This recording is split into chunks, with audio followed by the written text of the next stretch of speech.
Hey guys, what's going on? Outdoors with D-Man here. Sorry I haven't posted in a while. Summer's usually my busy time, usually working like crazy. So just kind of finally getting around to finishing up my skid tear out here. So I finally got everything taken out of my Polaris XCR 136. I think it's 136. Have all my shocks taken out. It has about 2,000 miles on right now. So these need to get recharged. I have a friend that's going to be doing those. And so I actually greased all these fittings. You got grease zerks right here. There's another one down there somewhere, I'm pretty sure. Right there, if you can see it. I'll focus in. You have another one up here that should be facing that way. I have all of the Bogie wheels taken off. I got to take these two and these four off here in a little bit. But what I'm doing today is taking out all of the bearings out of these Bogie wheels. They're pretty sandy. I mean, granted, it only has about probably 2,000 miles. Realistically, you probably don't need to replace them. But I like my sled running as best as it possibly can for the performance I put it through. And so we had some really sandy and some grody conditions towards the end of the season and early season. So they sound kind of crappy, I'm not gonna lie. They don't sound too great.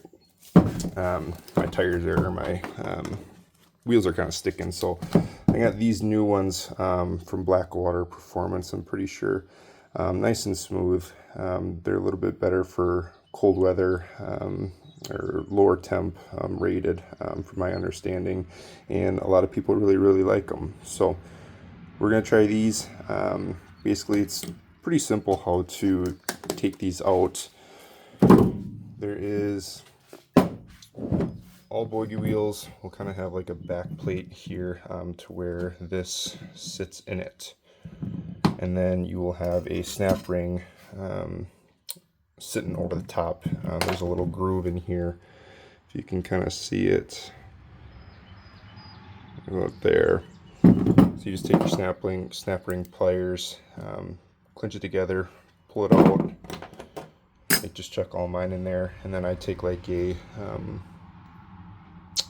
socket, put it on the back side.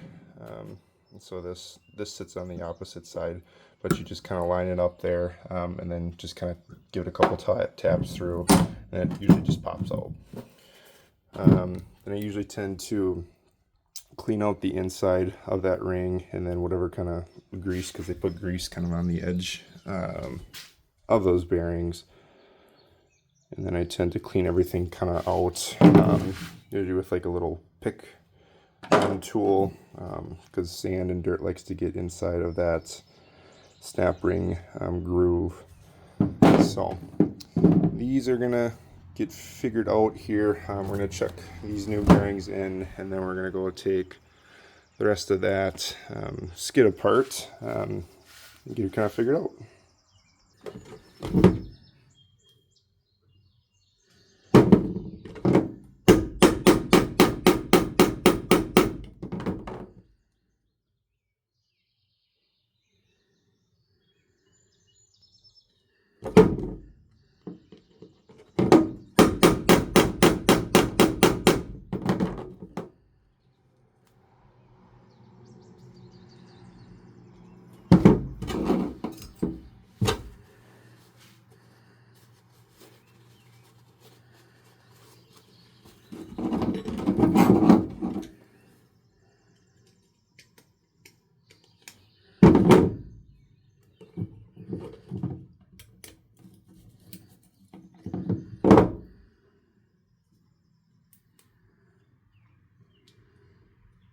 It should kind of fit in like that.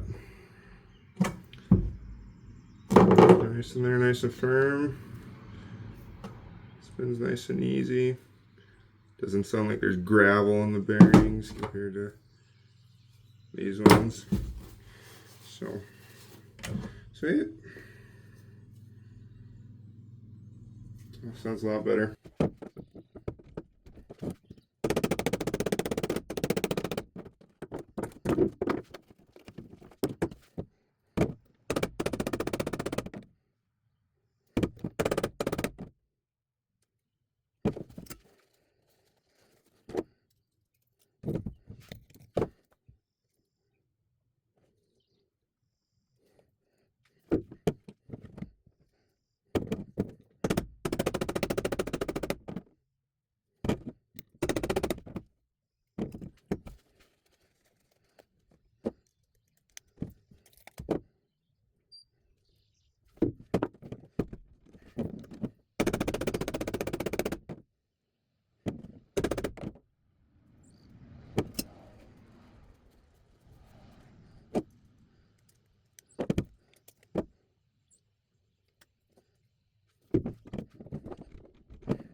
Alright, so that literally takes probably about 10 minutes or so.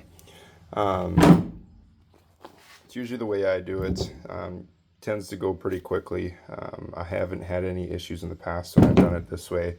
And if you guys have any comments or concerns or new ways to do it or better ways to do it, definitely leave it in the comments. But this is the way that I've done it for every Bogie wheel that I've done. But just make sure it's seated really well in there. It's not like poking out, but most of the time if it's not seated well enough, you won't get your snap ring back into it. But these are all the old ones that sound like they got garbage and crap and pretty much all messy. They sound like they got sand in them, and I'm not a fan of that. I like nice, clean, smooth Bogie wheels, because I've had them pop off in the past before, and I like doing that with my new sled. But I still have to get these rear idler wheels off. Gotta replace those yet. These ones I don't usually mess with these ones. But wheels go on, wheel, wheel, wheel, wheel, wheel, wheel. So we got 6 of those, and then the 4 back there. But these will get recharged as well. I'll probably try to make a video of me putting it back into here. These skids are actually super easy to take off. You basically have one bolt here, one bolt here. I remember where the bolt is for this one. Right here, bolt, and then another bolt over here, and it literally drops out. If you do, you take these bolts off first, because the entire skid will swing down, instead of taking this one off first and kind of dropping or having the slack in the front. I thought it was easier taking these 2 off first, and then having it drop down and putting it on. But yeah, so that's pretty much where we're at. I also have the One Rig Design scratchers that I put on myself. Shout out to them. Really, really nice product. Obviously, I haven't used it yet, but these scratchers have some freaking force compared to the other scratchers I've had. I've had like Duraflex, those like steel scratchers, which were absolutely horrifically garbage. They don't stay down. The spring's not tight on them like these ones are. Like this is straight. These are going to be good. I'm going to be very, very happy with these. But yeah, pretty much just got to clean everything up with this, and then we'll get this back in. I'll try to make a video if I remember of me putting this back in. It's probably going to be a struggle, but because I'm usually just a one-man show putting this stuff in. But I'll try to make a video, kind of show you how to get it back in. But the main video that I watched, just for quick reference, was I think it was by Jesse James, the guys out there that help take this stuff apart and kind of explain everything. They have really good videos if you go and check them out. I'm not sponsored or anything by anybody, but it's just an amateur rider that likes to ride his sled all the time in winter. So yeah, we'll get this stuff back together. So thanks for checking it out. See you next time.